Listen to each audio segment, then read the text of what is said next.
But sir తమిళనాడులో so అంటే ఎవరి వారసత్వం వారు రాజకీయాల్ని కంటిన్యూ మనం చూస్తూనే ఉన్నాం. ఈవెన్ కరుణానిధికి కరుణానిధి విడిపోయిన తర్వాత సో ఎంజీఆర్ వర్గం ఒకటైపోయింది, కరుణానిధి వర్గం ఒకటైపోయింది. కరుణానిధి వారసత్వంగా జయలలిత రావడం జరిగింది. సో జయలలితకు సరే వారసులు ఎవరు లేరు కాబట్టి ప్రస్తుతానికి ఏఐడిఎంకే ఒక సందిగ్ధంలో క్వశ్చన్ మార్క్లో ఉంది, ఎటు సంధి కూడా లేదు. బట్ ద పాయింట్ ఏంటంటే ఈ రెండు చూసుకుంటే కనుక వాళ్ళు రాజకీయంగానే బద్ధశత్రువులు. సో రాజకీయంగా ఆ ప్రత్యర్థులను కూడా ఆ కోపాన్ని, అగ్రెసివ్నెస్ని, రాజకీయ ఏమంటారు ఆ కుట్రలనా సరే వాట్ ఎవర్ ఆ ప్రతీకారం అనుకోవచ్చు. సో ప్రతీకార రాజకీయాలకి వారసత్వంగా మనం ఇంతకాలం డిఎంకేని ఏఐడిఎంకేని చూసుకుంటూ వచ్చాం. బట్ ఇప్పుడు కూడా అలాంటి ప్రతీకార రాజకీయమే తమిళనాడులో ఉంటుంది అనడానికి ఒక నిదర్శనంగా ఈ ఎపిసోడ్ను చూడొచ్చా? ఇక నుంచి ఇది కంటిన్యూ అవుతుంది అనుకోవచ్చా? ఎందుకు ఈ మాట అంటున్నా అంటే గతంలో వాళ్ళు సినీ పరిశ్రమలోనే పరిచయం. సో వాళ్ళు చిన్నప్పటి నుంచి పెరిగినటువంటి వాతావరణం కాదు. బట్ కమింగ్ టు విజయ్ విషయానికి వచ్చినా, కమింగ్ టు ఉదయనిధి స్టాలిన్ విషయానికి వచ్చినా వీళ్ళిద్దరూ చిన్నప్పటి నుంచి కలిసి పెరిగి కలిసి చదువుకున్నటువంటి వాళ్ళు. సో ఒక మిత్రులుగా ఉన్న వాళ్ళు రాజకీయ శత్రువులుగా మారిపోయారు, ఏకంగా అరెస్టులు చేసుకునేటువంటి స్థాయికి వెళ్ళిపోయారు. సో ఏదేమైనా కానీ రాజకీయంలో ప్రతిపక్షంలో ఉన్నాళ్ళు అరెస్ట్ కాక తప్పదు, ఈ రివెంజ్ పాలిటిక్స్ నడుస్తాయి అనడానికి తమిళనాడులో ఎగ్జాంపుల్గా చూడొచ్చా? ఇప్పుడు విజయ్ ఇండివిజువల్గా టార్గెట్ చేస్తాడు అనుకోవట్లేదు నేను. కానీ అధికారంలోకి వచ్చిన తర్వాత విజయ్ పోయి స్టాలిన్ ఆశీస్సులు తీసుకొని వచ్చాడు. అవును, అట్లేం రివెంజ్ఫుల్గా చూడలేదు. తర్వాత వాళ్ళు కూడా సాఫ్ట్గా ఉన్నారు. సడన్ గా పార్టీ నిలబడాలంటే అగ్రెసివ్గా వ్యవహరించాల్సిందే అనేటువంటి డిఎంకే నిర్ణయం ఇప్పుడు వైరుధ్యాన్ని పెంచడానికి కారణం అవుతుంది. టీవీకే నుంచి కానీ ప్రభుత్వం నుంచి కానీ అంత అగ్రెసివ్ డెసిషన్స్ లేవు, కానీ కొన్ని పాజిటివ్ డెసిషన్స్ ఉన్నాయి. వాళ్ళ ఎమ్మెల్యే అవినీతి పాల్పడితే దూరం పెట్టడం, తర్వాత కొన్ని కొత్త ప్రోగ్రాంలు అనౌన్స్ చేయటం. నిన్న బడ్జెట్ కూడా స్టాలిన్ 3,93,000 బడ్జెట్ ప్రవేశపెడితే దాన్ని సవరించి ఇంటర్మ్ బడ్జెట్ని సవరించి 4,05,000 కోట్ల బడ్జెట్ ప్రవేశపెట్టడం, కొన్ని కొత్త స్కీమ్స్ అనౌన్స్ చేయటం, ఇవన్నీ కూడా ఒక కొత్త దారి ఎతకాలే, తమిళనాడులో కొత్త మార్గం చూపెట్టాలనేటువంటి ఒక ఇనిషియేషన్ విజయ్లో అవుపడుతుంది.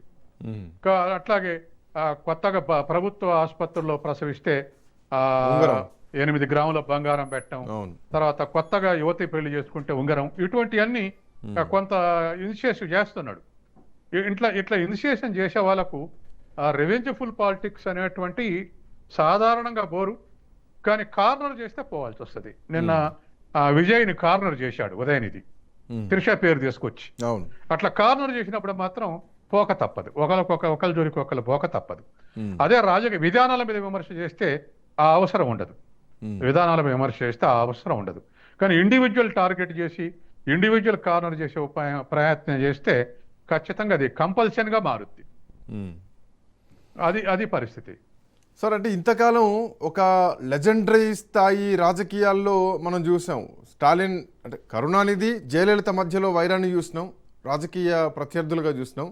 జయలలితను ఎంకే స్టాలిన్ను చూసినాం రాజకీయ ప్రత్యర్థులుగా. అక్కడ కూడా అప్పటికి ఒక ఎక్స్ డెప్యూటీ చీఫ్ మినిస్టర్ స్థాయిలో ఉన్నటువంటి వ్యక్తిని ఆ రోజు జయలలిత అరెస్ట్ చేయించింది.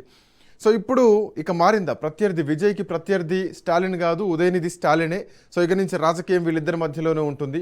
సో ఒక యంగ్ అండ్ డైనమిక్ పాలిటిక్స్ చూడబోతున్నాం, తో పాటు ఇవే రివెంజ్ పాలిటిక్స్ని మనం చూడబోతున్నాం. సో విజయ్ సరిసమానంగా ఎంకే స్టాలిన్ కాదు, ఉదయనిధి స్టాలిన్ ఉండబోతున్నారా సీన్లో?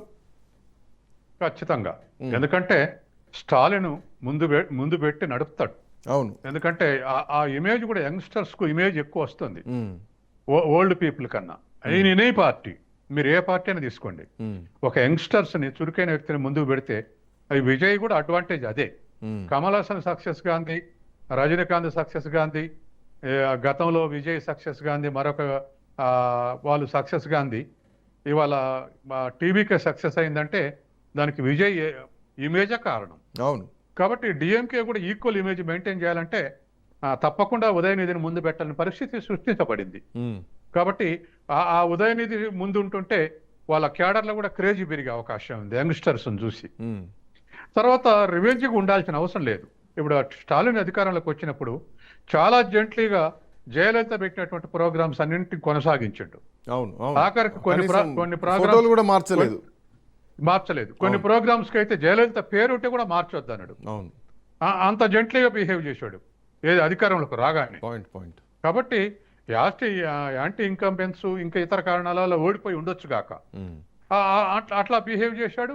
తను పరిపాలించినటువంటి 5 ఏళ్ళు కూడా ఏఐడిఎంకేలో ఉన్నటువంటి వ్యక్తుల జోలికి పోలేదు స్టాలిన్. ఉమ్, ఆ తర్వాత ప్రోగ్రెసివ్గా బిహేవ్ చేశాడు. దేశవ్యాప్తంగా కూడా బీజేపీని సెంట్రల్ వ్యతిరేకించడం తప్ప మిగతా అన్ని కూడా చాలా సవ్యంగా చేశాడు. ఉమ్, కాబట్టి ఇవాళ ఉన్నటువంటి పరిస్థితుల్లో ఉదయనిధులు కూడా అది చూడాల్సినటువంటి అవసరం ఉంది. ఉమ్, యంగ్స్టర్ ఎప్పుడైనా బ్యాలెన్స్గా బిహేవ్ చేస్తే చాలా మెచ్యూర్డ్గా బిహేవ్ చేస్తాడని అప్రిసియేషన్స్ వస్తాయి. ఉమ్. అట్లా కాకపోతే పిల్లకాయ చేష్టలు చేస్తున్నటువంటి పేరు వచ్చే అవకాశం ఉంది. కాబట్టి ఆ భవిష్యత్తులో ఉదయనిధి ఏ విధంగా బిహేవ్ చేస్తాడనే దాని మీద ఆధారపడి ఇమేజ్ పెరిగేటువంటి అవకాశం ఉంది. అయితే అంత తేలికగా మొగ్గే అవకాశం లేదు. ఎందుకంటే అవతల వైపు ముఖ్యమంత్రి ఓల్డ్ మ్యాన్ కాదు, అవును అవును తను అవును యంగ్స్టరే. అవును. తనకు అదనపు ఇమేజ్ ఉంది, సినిమా హీరోగా అదనపు ఇమేజ్ ఉంది. ఉమ్. కాబట్టి తను రెసిస్ట్ చేయగలడు. అదనపు ఇమేజ్ ఉంది తో పాటు ఈయన సినిమాల్ని ఆయన గతంలో డిస్ట్రిబ్యూట్ చేసిన చరిత్ర కూడా ఉంది. ఉంది. ఉమ్, అందుకని ఖచ్చితంగా ఆ హీరో ఇమేజ్ అనేది రెసిస్ట్ చేయడానికి ఉపయోగపడుతుంది. ఉమ్, ఏదేమైనా రాజకీయాల్లో లాంగ్విటీ ఉండాలంటే, సస్టైనబిలిటీ ఉండాలంటే తను తీసుకునే నిర్ణయాలు చాలా ప్రాముఖ్యత ఇస్తాయి. అవి విధానాల వ్యక్తిగత నిర్ణయాలు అనేది మనం చూడాల్సి ఉంది. సార్ ఇందులో ఎవరైనా కానీ తన ప్రత్యర్థిని వెతుక్కుంటారు. సో విజయ్ కూడా రావడమే తన ప్రత్యర్థిని స్టాలిన్ అంకులను వెతుక్కుంటూ రావడం జరిగింది. సో అదే సెంట్రల్ చెన్నై నుంచి పోటీ చేశారు విజయ్. స్టాలిన్కు గట్టి పోటీ ఇవ్వడానికి ఆయన సెగ్మెంట్ నుంచే పోటీ చేసి గెలిచినటువంటి నేపథ్యం కూడా మనం చూసినాం. బట్ ఇప్పుడున్నటువంటి పరిస్థితుల్లో ఇక ఈ పోటాపోటీ అనేది టీవీకే వర్సెస్ డిఎంకే లాగానే ఉండబోతోందా? అంటే ఏడీఎంకే పరిస్థితి ఏంటి, భారతీయ జనతా పార్టీ పరిస్థితి ఏంటి?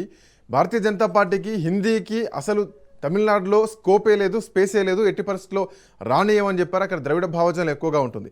So what next? So BJP పరిస్థితి ఏంటి, ఏడీఎంకే పరిస్థితి ఏంటి?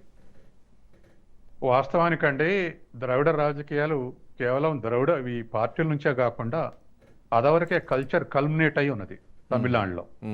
కాబట్టి యాంటీ బ్రాహ్మిన్ మూమెంట్స్, పెరియార్ రామస్వామి కానీ, ఆ తర్వాత అన్నాదురై కానీ, ఇటువంటి దానికి కావాల్సినటువంటి ఒక స్ట్రక్చరల్ క్రియేషన్ జరిగింది. దాంట్లో నుంచే కరుణానిధి ఎదిగొచ్చిన, ఎంజి రామచంద్ర ఎదిగొచ్చిన ఆ కల్చర్ నుంచి ఎదిగిచ్చినటువంటి వాళ్ళే. అది బలమైన సంస్కృతిగా ముందుకు పోతా ఉంది. దానివల్లనే బీజేపీకి అడ్డంకిగా మారింది ఆ కల్చరే. ఇవాళ సహజంగానే బీజేపీకి బ్రాహ్మిన్ సపోర్ట్ చేస్తారు, వాళ్ళు మైనారిటీగా ఉన్నారు తమిళనాడులో. ఉన్న వరకు సపోర్ట్ చేసినా అది మెజారిటీ రావడానికి అవకాశం ఉండదు. తర్వాత రెండోది ఈ తమిళనాడులో యాంటీ హిందూ మూవ్మెంట్ బాగా బలంగా గతంలో మూవ్మెంట్ జరిగి ఉన్నటువంటి పరిస్థితి ఉన్నది.